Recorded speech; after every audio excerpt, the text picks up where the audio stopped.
নৌযান শ্রমিকদের আন্দোলন স্থগিতের পর আবারও কর্মচাঞ্চল্য ফিরেছে চট্টগ্রামে নৌবন্দরে।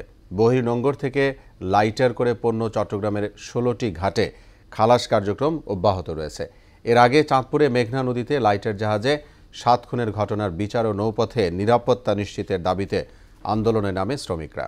রিয়াজ উদ্দিনের প্রতিবেদন, জানাচ্ছেন আফরিন পপি।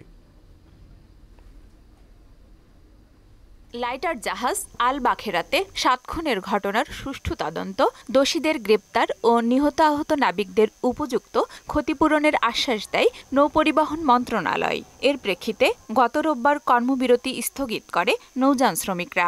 ধর্মঘট তুলে দেওয়ার পর থেকে আবার স্বাভাবিকভাবে কাজ চলতেছে। এখন ইনশাল্লাহ কাজ চলতেছে, ভালো লাগতেছে সবার।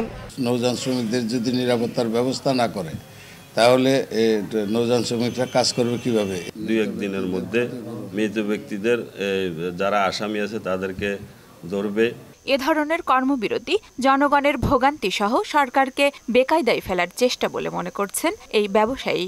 বিভিন্ন ধরনের অর্থনৈতিক কর্মকাণ্ডকে হ্যাম্পার করার জন্য প্রোগ্রামগুলো দিয়ে থাকে। আমার মনে হয় সরকারের ভাবমূর্তি নষ্ট করার জন্যও কাজ করতে পারে এবং দেশের জনগণের ভোগান্তি বাড়ানোর জন্যও কিন্তু এই কাজগুলো হয়ে থাকতে পারে। ধর্মঘটে ব্যাহত হয় সাপ্লাই চেইন, যার প্রভাব পড়ে বাজারে। এ কারণে দেশের স্বার্থে এ ধরনের ধর্মঘট না করার পরামর্শ দিলেন শিপিং এজেন্টস অ্যাসোসিয়েশনের চেয়ারম্যান। ধর্মঘট বা যেটা হয় আগেও মাঝে মাঝে হয়েছে, এটা কিন্তু একটা ব্যাড ইম্প্যাক্ট পড়বে আমাদের প্রোডাক্টের উপর। দেশের স্বার্থে যেন এই সব ধর্মঘটকে আমরা পরিহার করতে পারি।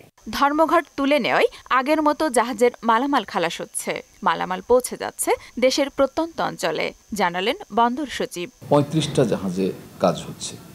৩৫টার মধ্যে আমাদের এখানে ধরেন ক্লিংকারের জাহাজে আছে 18টা, ফার্টিলাইজার 2টা, ফুড গ্রেনের জাহাজ 6টা, জেনারেল কার্গো 4টা, তেলবাহী ট্যাঙ্কার আছে 3টা, সুগারের জাহাজ আছে 2টা।